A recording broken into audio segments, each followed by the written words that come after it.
sua primeira contratação deste ano. João Venturi traz um panorama do dia rubro-negro.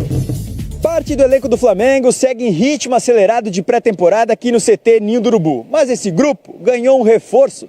6 atletas da base que vinham disputando a Copa São Paulo de Futebol Júnior foram chamados, abandonaram a competição e agora fazem parte da equipe profissional. São eles o goleiro Hugo Souza, o zagueiro Patrick, o lateral esquerdo Michael, o meia Pepe, além dos atacantes Lucas e o Wendel. Como os principais jogadores se representam só no sábado, dificilmente entrarão em campo já na quarta-feira da semana que vem, quando o Flamengo estreia na Taça Guanabara contra o Volta Redonda. E o Flamengo deve usar a garotada da base para os compromissos neste início de ano.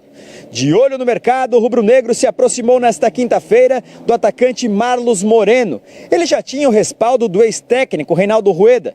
Moreno tem 21 anos, pertence ao Manchester City da Inglaterra, mas atualmente vem defendendo o Girona da Espanha. O clube carioca tenta o empréstimo dele por 1 ano. No currículo, o título da Libertadores da América de 2016 pelo Atlético Nacional. O Flamengo ainda monitora a situação de Wagner Love, que tenta a liberação do Alanyaspor da Turquia e também do volante Wallace do Hamburgo, da Alemanha. João Venturi para os canais Fox Sports. Pois é, essa negociação aí, o Atlético Mineiro tem 2 representantes lá na Alemanha, o Flamengo também está na situação, Atlético e Flamengo disputam o Wallace. A proposta do Atlético, pelo que temos de informação, é superior à do Flamengo. O Flamengo negocia por empréstimo. Então, por isso, nesse momento, ele estaria mais perto do Galo do que do Urubu. Mas o Flamengo e o Atlético estão disputando esse jogador que não vai participar no final de semana da Bundesliga, que retorna nesse final de semana com transmissão dos canais Fox Sports, né? Ele não foi relacionado, não está focado, concentrado nisso. Vai realmente ser negociado, sair de lá nesse momento e não vai jogar pelo Hamburgo no final de semana. É uma situação muito parecida com o do Gabigol, não é? Porque o Wallace fez sucesso na seleção olímpica e perdeu tempo, perdeu espaço. Aliás, daqui a pouco tem novidade do Gabigol, já em questão. Eu tenho uma informação também, eu conversei com uma pessoa aqui, situação, esse salário alto do Gabigol é um problema, mas enfim, já vamos falar sobre isso. Mas em relação ao Wallace, ele perdeu tempo, perdeu espaço na seleção e, na minha visão, errou de clube. Para jogar na Alemanha, tem 2 times para jogar na Alemanha. Bayern de Munique e Borussia Dortmund. E o Leipzig, até pelo investimento... Desde a temporada passada, né? O Hamburgo tem uma história riquíssima, ok? Nunca caiu de divisão, né? Mas assim... Mas nos últimos anos está sempre batendo na porta. Esse é o problema. E ele já chegou no primeiro ano, ele já chegou num sufoco danado, né? Para tentar ajudar a equipe. Fez algumas boas partidas no início, mas errou de clube, perdeu tempo. Então o jogador brasileiro tem que pensar muito. O que vale a pena, né? Só o salário? Ou vale a pena manter a carreira em bom nível para não sair do cenário? O Wallace, infelizmente, perdeu essa vitrine. Isso serve para o Gabigol, que é o assunto nosso. Eu me lembro que ele estava na seleção brasileira naquele amistoso contra a Colômbia. No início do ano passado, vai fazer agora 1 ano. Né, ainda por causa de renda para as famílias, né, das vítimas do acidente da Chapecoense. Pois é, ele foi para lá logo depois daquilo e está voltando 1 ano depois. Eu acho um caso, assim, o Quesada foi muito bem, assim, a história muito parecido com o caso do Gabigol. Escolha de clube errado, mal aconselhado, foi para um lugar que não ia dar certo. Todo mundo sabia que jogar no Hamburgo era uma fria. Só faltou, desculpa, dizer que ele não fez corpo mole, tá? Ao contrário do Gabigol. Mas eu vou dizer esse final aqui. Repito o que eu disse no caso do Scarpa lá atrás. Quando o clube atrasa salário, o jogador tem todo o direito de entrar e conseguir na justiça a liberação. Mas é mais um caso da estranha ética do jogador de futebol. No mundo. Felipe Coutinho, em agosto, tinha uma lesão para jogar no Liverpool, mas não tinha lesão para jogar na seleção brasileira. Sim. O Scarpa tem a data marcada para se representar e desaparece. O Wallace tem a falta de condições emocionais de jogar no final de semana, mas para receber o salário não tem falta de condição emocional. Não tem. Então, o salário vai cair na conta. Cara, ele tem contrato com o Hamburgo. Ele negocia o que vai fazer na sequência da rescisão dele. Ou seja relacionado, pelo menos. Claro, se ele jogar mal é o ônus dele. Sim, ele tem que estar preparado, porque ele recebe um salário para estar preparado para jogar. Então, é incrível, não é a lógica do jogador brasileiro. A gente tem uma mania no Brasil de dizer assim, no Brasil, Hoje em dia, não é nem no Brasil, nem hoje em dia, precisa mudar essa ética. Esse código de ética tem que se transformar. Não, virou uma atitude para forçar a barra em negociação. Você não se apresentar. Eu estou insatisfeito, o que eu faço para demonstrar que eu não quero ficar no clube? Eu não apareço. O Cavani fez isso no PSG. Olha daqui. Cavani fez isso no PSG. Se a gente trouxer aqui para a América do Sul, o Barco está fazendo isso com o Independente. Sim. Que não quis negociá-lo para o Atlanta, ele não apareceu também. Lá no Atlético Nacional em Medellín, o Dairo Moreno, que é o centroavante lá que foi pro lugar do Borja, também não apareceu na representação. Rapaz, virou moda, hein? Não quero ficar. É moda. O Robinho, em 2005, fez greve no Santos. Lembra que ele fez greve? Real Madrid. Fez greve no Santos 2 semanas sem jogar. Vamos lá, é brasileiro, mas na Turquia agora o Wagner Love está fazendo isso. O Wagner Love tinha que ter voltado semana passada. O Ronaldo Fenômeno, ficar aqui. o Ronaldo Fenômeno, o caso do Ronaldo Fenômeno, quando saiu da Inter, vamos voltar aqui lá atrás. O Ronaldo ficou de 2000, 99 ele teve uma lesão. Aí ele ficou 6 meses, 7 meses se recuperando da lesão. Aí ele voltou, teve a lesão mais grave da carreira dele. O Ronaldo Fenômeno é um fenômeno.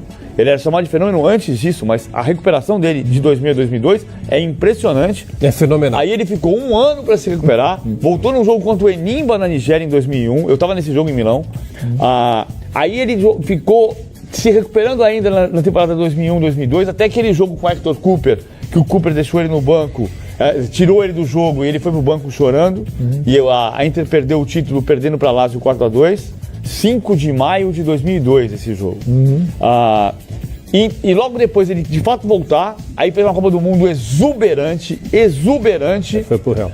Aí ele disse que queria ir embora da Internacional de Milão depois de 2 anos que a Inter tinha pagado o salário e ele estava machucado. E ele estava se machucado. Ou seja, não é de hoje. Aí ele parou, ficou claro ali, parou, não podia jogar, até que foi para a Inter de Milão. Desde que esse caso foi pro Real Madrid, né? Pro Real Madrid.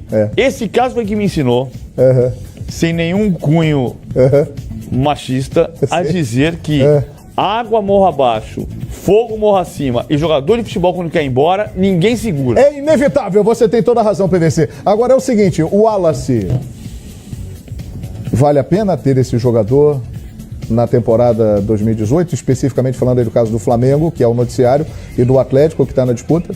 Claro que vale. Vale a pena? Vale, Simão. Jogador, um vigor físico extraordinário, um arremate de fora da área, que é fortíssimo dele, pintou muito bem no Grêmio, era reserva da seleção olímpica, ganhou a titularidade, né? E é um cara jovem, é um cara que tem outra oportunidade. Errou ter ido para lá, não sei, foi assessorado por quem, mal assessorado, parou no Hamburgo, enfim, quer voltar, mas cai como uma luva no time do Flamengo. A saída dele do Grêmio, me corrijam, por favor, fiquem à vontade, abriu espaço para a ascensão do Arthur e do Michel, não é isso? Sim. Mais do Arthur, né, que veio da base. Ele é tão bola quanto o Arthur? São muito diferentes? Dá para comparar? O Ramiro jogava como volante e depois foi também parar na ponta, né? Porque abriu-se uma disputa muito grande entre os volantes. E o Wallace é como se fosse uma cria do Filipão, né? O Filipão foi o primeiro cara a dar as primeiras oportunidades, não vamos esquecer. Logo depois da Copa do Mundo, o Grêmio fez uma proposta ao Filipão em 14, o Filipão voltou a treinar o Grêmio e aí naquela montagem da equipe deu muitas oportunidades pro Wallace, mas você tem razão. Você não respondeu a pergunta dele. Mas João fez uma pergunta, você falou e não respondeu a pergunta dele. O Wallace é melhor que o Arthur? Essa foi a pergunta. O Arthur é melhor. Não, o Arthur é melhor. Agora sim. Esperou o PVC dar a opinião dele, para não ficar sozinho. O Arthur é melhor. Agora, o Wallace, desculpa, o Wallace foi muito bem no Grêmio nesse período, tanto é que ele foi convocado para a seleção. É muito e bom na seleção olímpica do Micali, desculpa, João, e na seleção olímpica do Micali ele jogou muito bem, fazendo uma bela dupla de volantes com o Renato Augusto, que era o cara que saía mais pro jogo na equipe olímpica. Graças, contratação de peso, na minha opinião. De peso? Para o futebol brasileiro, de peso. Boa. Muito bem. Olha aqui, o Flamengo está próximo de anunciar o seu primeiro reforço ou contratação para a temporada de 2018. E este reforço foi indicado por ele, que não é mais técnico do Flamengo, mas continua no Rio de Janeiro. E hoje, almoçando, encontrou no restaurante com o nosso companheiro Carlos Sartori, que é um brilhante jornalista, né, que edita, fecha programas aqui dos canais Fox Sports. E o Sartori, com o seu faro jornalístico, o que é que ele fez? viu o Rueda e na hora, pá, sacou o celular. Vamos bater uma conversa aqui, prof. Trabalho no Fox Sports e tal. O que você poderia falar para a torcida do Flamengo? E veja aí, a declaração de Rueda conseguida pelo nosso companheiro Carlos Sartori. Muito interessante, dá uma olhada. Antes que todo, muito agradecido a todo el Flamengo, a los jugadores, a la torcida, a los directivos, a la directoría por estos 4 meses que nos han brindado. Han sido 4 meses fantásticos. Muy difícil, muita decisión difícil porque muita saudade de salir de Flamengo, de Río y muy agradecido con todos por la hospitalidad, por todo lo que nos brindaron y bueno, creo que desearles también lo mejor porque se lo merecen a los jugadores por su cualidad humana, por su nobleza, por sus familias, por la torcida, que Flamengo tenga el éxito que siempre anhelamos nosotros en nuestro proyecto. Un abrazo. O senhor sai chateado com toda essa confusão que houve, de fica, não fica? O que o senhor tem para dizer a respeito? No, tranquilo, yo creo que era situación que ya quedó claro que hasta esta segunda-feira nunca hubo nada resuelto, o sea que no había nada que resolver antes. Es un desafío altísimo, una grande selección por la trayectoria internacional y bueno, saber que con nuestro trabajo vamos a intentar posicionar otra vez a Chile en la Copa del Mundo de Qatar. Que golaço do nosso Sartori. Grande pé, como é conhecido pela galera, que arrebentou.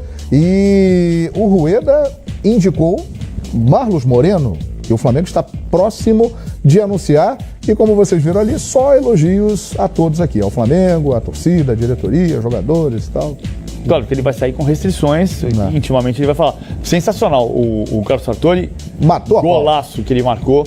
Agora, lógico que você cria algum tipo de ruído. Qualquer relação que se rompe, especialmente no momento, na semana que se rompe, você tem um ruído, depois melhora. Ele está falando, teve experiência, ele está dizendo que não tinha nada resolvido até segunda-feira. Eu até acho que ele pode estar falando a verdade. Eu achei o tempo inteiro que a gente tinha ali até o domingo, não tinha como cravar o que ia acontecer. Enfim, aliás, hoje a Federação do Chile pagou a multa. De quanto, hein, BBC? 2 milhões e 400 mil reais. 2 milhões e 400 mil reais. A multa caiu, como a gente vê anunciando, a multa caiu de dezembro para janeiro, mas a multa foi mais alta do que eu tinha informação. Ela era de 2 milhões e quase 2 milhões e 500, 2 milhões e 400 e pouco. Então estou arredondando para baixo para não arredondar para cima. Perfeito. 2 milhões e 400 mil reais, a Federação Chilena que depositou para o Flamengo. Não foi o Rueda quem depositou. Porque a lógica é assim, a dívida não é da Federação Chilena. Sim. A dívida é do Rueda. Mesmo que você diga que alguém pode pagar para você, a dívida é sua. Sim. Quem pagou para o Rueda foi a Federação Fez Chilena. parte do acordo. Cara, parabéns ao Sartori, um cara muito educado esse Rueda, mas não fez da forma correta com o Flamengo. Eu vou continuar com essa minha visão para sempre até o final dos tempos aí.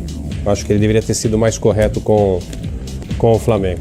Faltou um pouco de transparência, né? Poderia ter ligado aquele sinal de alerta maior para o Flamengo. Olha, gente, eu vou voltar, só que é o seguinte, estou negociando, é forte, é firme o negócio. Mas eu acho que isso aí foi dito. Legal. Não sei se foi, não. Não sei, não foi. O Flamengo na coletiva falou que estava acompanhando, que sabia tudo o que estava acontecendo. Mas os relatos aí com os nossos companheiros que falavam toda hora com o Rodrigo Caetano, com o presidente, com pessoas de bastidores, eu conversei com pessoas de bastidores. Sim. O Flamengo só na última semana é que viu que o negócio realmente estava quente.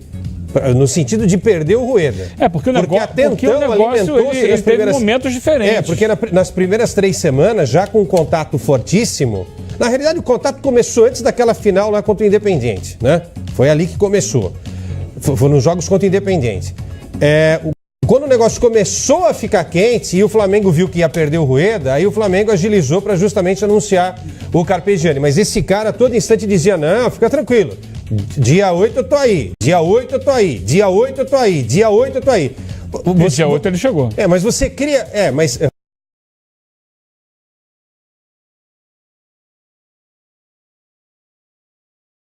Falar que é dia 8 é uma coisa.